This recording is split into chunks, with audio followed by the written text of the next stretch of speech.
প্রায় 30 বছর পর তার কবরটা একবার মদিনায় ঢল হওয়ার কারণে ভেঙে গিয়েছিল।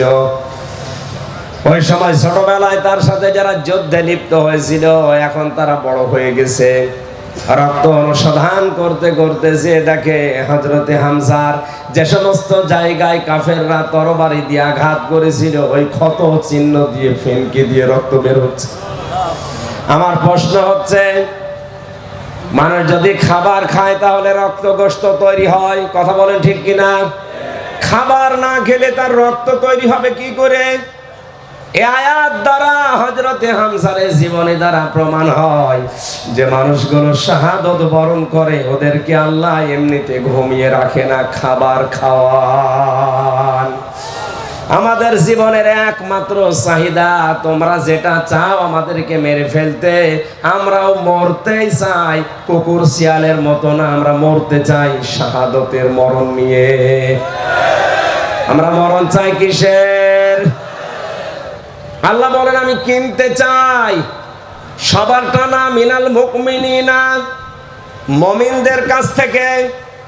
আজ বাংলাদেশ মুনাফিকে ভরে গেছে, এজন্য বহু কিছু তৈরি করে দিচ্ছে, কবুল হচ্ছে না। আল্লাহ তাআলা দেননি যে ইন্নাল্লাহ হাশতারা মিনাল মুনাফিকিনা, আমি মুনাফিকদের থেকে কিনতে চাই না। এজন্য আমাদের আগে মুমিন হওয়া লাগবে।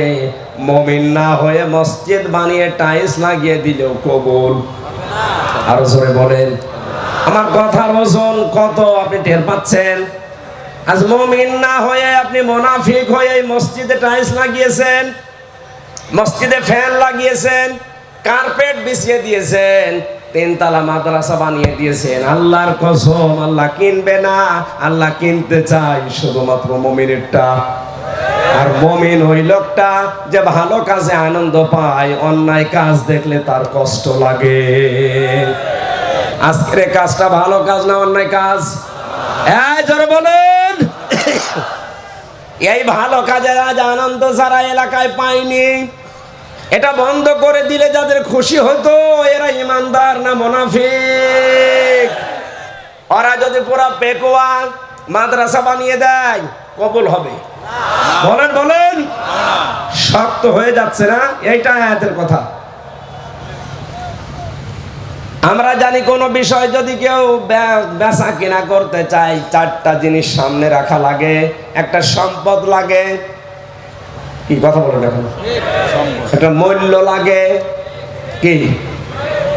আর একজন বিক্রেতা লাগে যে বেচবে, একজন ক্রেতা লাগে যিনি কিনবে।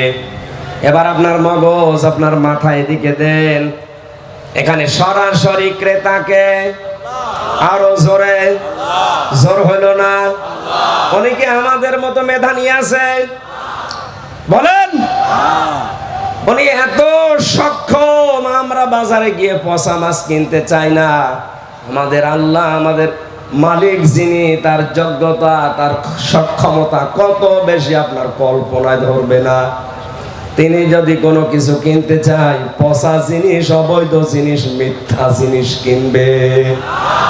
আজ বাংলাদেশে যাদের সব কিছু মিথ্যার উপরে গড়ে উঠছে, ওদের জীবন আল্লাহ কিনবে? আরো জোরে। ওদের মাদ্রাসা কিনবে, মসজিদ কিনবে, ওদের তাবলীগ কিনবে। আপনি যদি বলেন এখন সব আমার গায়ে পড়ছে না, আপনাকে আমি বাঁচার জন্য বলছি।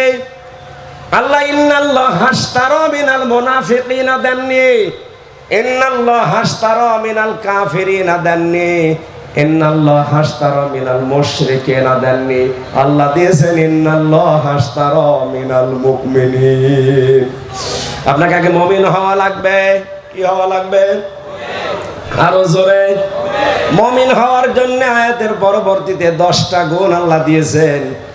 এই গুণগুলো যদি আমরা অর্জন করতে পারি, মহান আল্লাহ বলেন যালিকা হুয়াল ফাউজুল আযীম, এদের জীবন হবে মহা সফল। জয় বলেন আল্লাহু আকবার।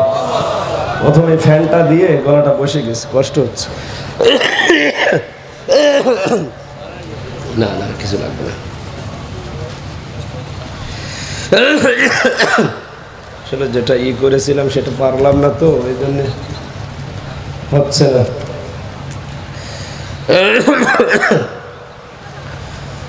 কোরআনে কারিম আমি যেই ধাঁচে বোঝাচ্ছি আপনি কি বুঝতেছেন? তাহলে আমাদেরকে কিছু বিক্রি করতে হলে কি হওয়া লাগবে? আরো জোরে, মুনাফিক হলে মুনাফিকের যে আচরণগুলো আমরা জানি, তার 1 নাম্বার কথা বললেই কাজ করলেই মিথ্যা কথা বলে, মিথ্যা কাজ করে। আজ তাদের জীবন যৌবন কথাবার্তা সব জাতির সাথে মিথ্যা। ওদের 6000 মসজিদ বানিয়ে দিলেও কবুল হবে না। এবার কোন হুজুর নিয়ে আসবেন, নিয়ে আসেন।